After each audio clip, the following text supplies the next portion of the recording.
Dans cette vidéo, nous allons fabriquer 2 commodes uniquement en contreplaqué. Nous les décorerons avec des techniques différentes et originales. Nous verrons aussi pourquoi je n'aime pas les meubles en panneaux de particules. Bonne vidéo. J'ai décidé de faire ces commodes entièrement en contreplaqué. Nous commençons par découper le contreplaqué aux dimensions nécessaires. Au fait, je laisserai le fichier avec le plan et le vecteur en accès libre. Vous le trouverez dans la description de cette vidéo. Servez-vous-en à votre guise. Une fois les plaques de contreplaqué découpées en bandes, nous taillons à partir de ces bandes des éléments plus petits, étagères, cloisons, mais cette fois-ci à l'aide du chariot de sciage.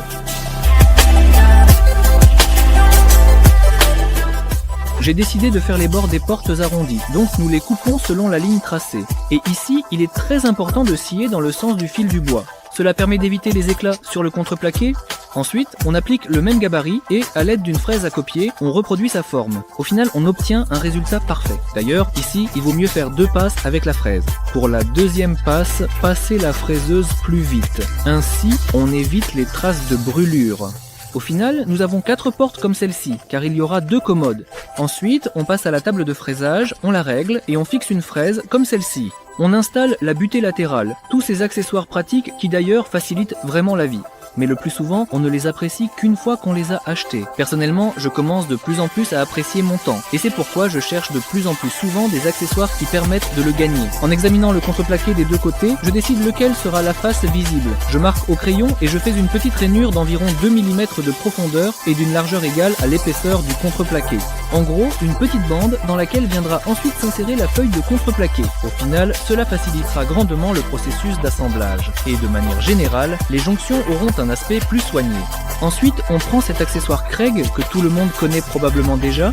En 2 mots, c'est un outil pratique qui permet de réaliser des assemblages à Viviez. Dans ma version originale, tout est fait de manière très précise. Je parle du marquage et du réglage de l'accessoire. Tout le monde pourra s'y retrouver. C'est vraiment un outil indispensable en menuiserie. Et au final, on obtient ces trous pour l'assemblage ultérieur. En fait, je fabrique cette commode pour moi-même. Comme on le sait, pour apporter du neuf, il faut d'abord se débarrasser de l'ancien. Je sais que beaucoup adorent ce genre de séquence. Et pour être honnête, moi aussi j'adore regarder ça. Mais ce que nous filmons, c'est vraiment rien comparé à l'ampleur de la chaîne Kalachnikov. Et maintenant, passons à la partie la plus intéressante. On va s'occuper de la décoration. Au départ, j'ai trouvé cette image sur internet. C'est à ce moment-là qu'est née l'idée de fabriquer une commode avec une façade identique, ce à quoi je m'attelle maintenant. D'ailleurs, nous avons converti cette image en vecteur et nous la mettrons aussi en pièces jointes dans la description de la vidéo. Si jamais vous voulez reproduire ce projet, n'hésitez pas, vous n'aurez plus à passer la moitié de la journée à la redessiner. De la même manière que sur l'image, nous réalisons donc cette gravure sur l'une des portes à l'aide d'une machine laser. Au final, je mettrai cette gravure en valeur avec une couleur dorée, exactement comme sur l'image originale. Nous réaliserons la partie centrale comme un élément séparé, là encore pour correspondre parfaitement à l'original. Et une fois que nous sommes sûrs que la porte ressemble exactement à ce que nous voulions, nous perçons les trous pour les charnières à l'aide d'une mèche Forstner. D'ailleurs, c'est justement ainsi que s'appelait le monsieur qui a inventé ce foret et l'a breveté en 1874. Aucune idée de ce qu'ils utilisaient pour percer à l'époque, mais ce foret avait déjà été inventé. Au final, les 2 commodes démontées ressemblent à ceci. Je marque les endroits qu'il faut enduire de mastic. Pour cela, j'utilise un mastic automobile, car je vais peindre le contreplaqué avec une peinture foncée, et je n'avais pas pour objectif de conserver la couleur naturelle du contreplaqué, ni la texture du bois. Ce qui compte, c'est uniquement que le mastic sèche rapidement, tienne bien et ne se rétracte pas. C'est précisément à toutes ces exigences que répond cette composition. Et une fois que tout est enduit, on commence le ponçage.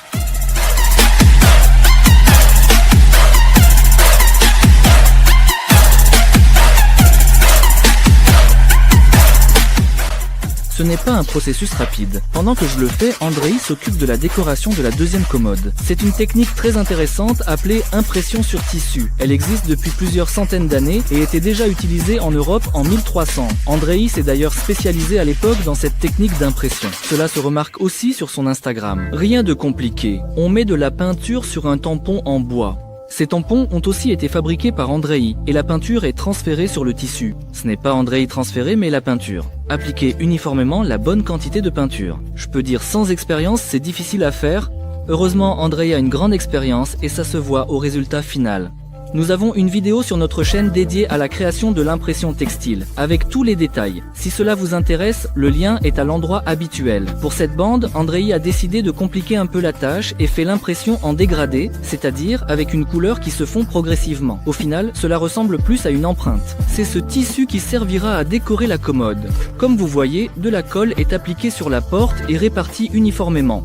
Ensuite, le tissu est posé et lissé. Au cours du processus, la solution de design a changé plusieurs fois et, au final, ils se sont arrêtés sur ce motif. Les bords du tissu sont placés dans la rainure qui a été réalisée au préalable et tout ce qui dépasse est découpé. Il ne reste plus qu'à décorer cette jonction. Encore de la colle, une fine latte de chêne teintée, des serre-joints et voilà. Beaucoup d'entre vous douteront probablement de la praticité d'une telle décoration en tissu. Mais ne concluez pas trop vite, ces étagères par exemple sont faites de la même façon et servent depuis plus d'1 an. Tout tient bien et est joli.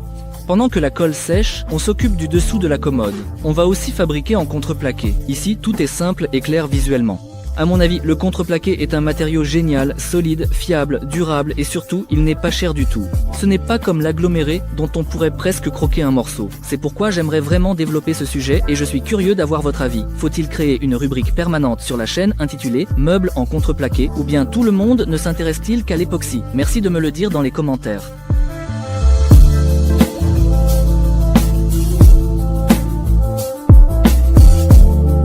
Pendant ce temps, j'ai terminé le ponçage et je passe à la peinture. Je commence par appliquer une couche d'apprêt sur la porte gravée. Une fois que l'apprêt a séché, j'applique la couleur principale, un gris graphite comme celui-ci. Ensuite, je le recouvre d'une couche de vernis.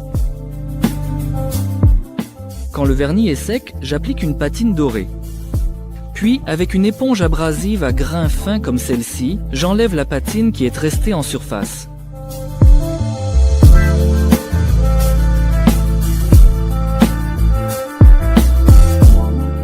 Au final, on obtient ce résultat.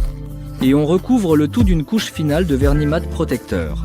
Une fois que tous les éléments sont peints, il ne reste plus qu'à assembler les commodes. J'ai fabriqué une des commodes pour moi, car, comme vous vous souvenez, mon ancienne commode est tombée par la fenêtre. Andrei a fait la deuxième. Je préfère la peinture, lui préfère décorer avec du tissu. Nous aimerions avoir votre avis pour trancher notre débat. Laquelle de ces méthodes est la plus intéressante et impressionnante selon vous ? Si ça ne vous dérange, laissez un commentaire. Merci d'avoir regardé, je vous porte bonheur.